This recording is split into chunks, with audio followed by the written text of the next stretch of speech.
Hey everybody, this is Russ from Retro Game Corps. We're just going to do a quick video today. I'm going to show you my favorite ways of applying a screen protector to handheld devices. Now often when you order one of these retro handhelds, it'll come with a tempered glass screen protector. And usually it'll come with like wipes and everything else, but if you don't have those that come with it, you can usually just use your own alcohol wipes. For these, it's going to be super helpful if your sister-in-law is a nurse, because then you'll have easy access. Or you can just grab them on Amazon. You're also going to want to have a dry microfiber cloth as well. Now for this method, I usually recommend using painter's tape so it doesn't leave any residue. But depending on the age of your tape, this may not stick to glass very well. In fact, this roll right here is pretty old, and you'll see later in the video it doesn't stick very well, so we will switch that up. And so another one you could use would be Scotch tape. Another note here, for the best results, you actually want to do this in the bathroom. What you want to do is turn on the shower and get the bathroom nice and steamy. That's going to push down all of the dust so it doesn't fly over onto your screen. Of course, my desk is not in the bathroom, and so we're just going to wing it right here, but if you have that opportunity, I would do that.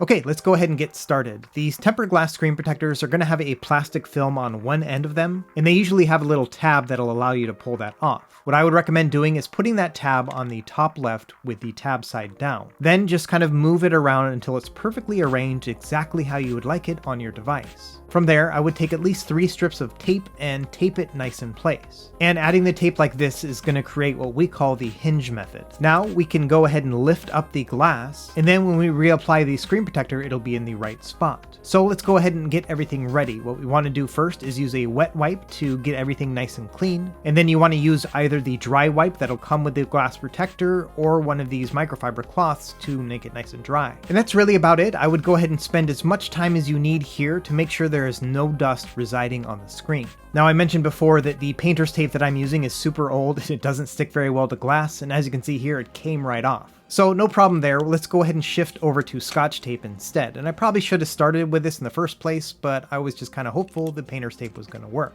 Either way, if you've got some Scotch tape, it'll work just fine too. And so I'm doing the same thing here. I'm applying my 3 strips of tape, and because it's been a minute, I'm going to go ahead and use a wet wipe and then dry cloth again just to make sure I don't have any dust here. My house here in Hawaii doesn't have any central air, and so we leave all the windows open all the time, and that means that dust is just flying around everywhere. So you may not have to be this careful, especially if you're going to be doing it in the bathroom like I suggest. Either way, once you're sure you don't have any more dust collected here on the screen, you're going to want to do 2 things at once. First, you're going to start pulling that tab that's covering the screen protector on the back side, and then also placing the screen protector in place using that hinge. Once you have it correctly positioned, you can go ahead and just drop the protector in place, and then use your finger to press on the center so that the bubbles go out from the center to the edges. And then if you have a rubber squeegee or a credit card, you can go ahead and kind of coax those bubbles out so that they go towards the edge. Even if you get a bubble trapped in there, over time it's just going to disappear anyway. The most important thing here is to make sure there is no dust or dander or anything else stuck in the glass.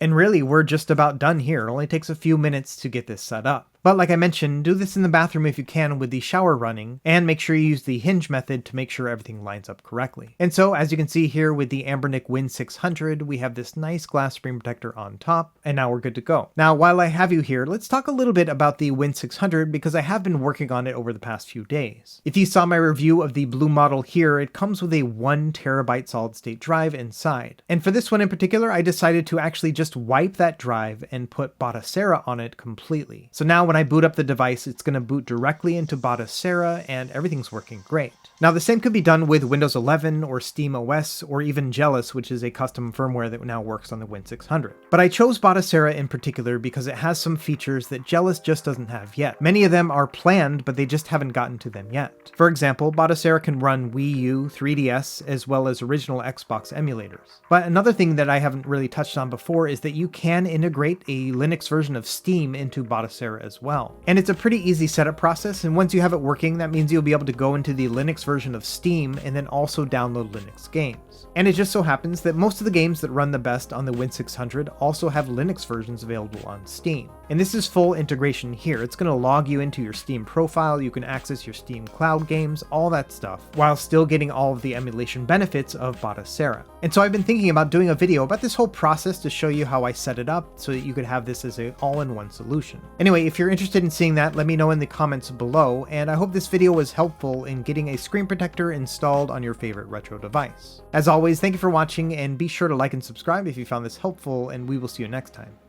Happy gaming.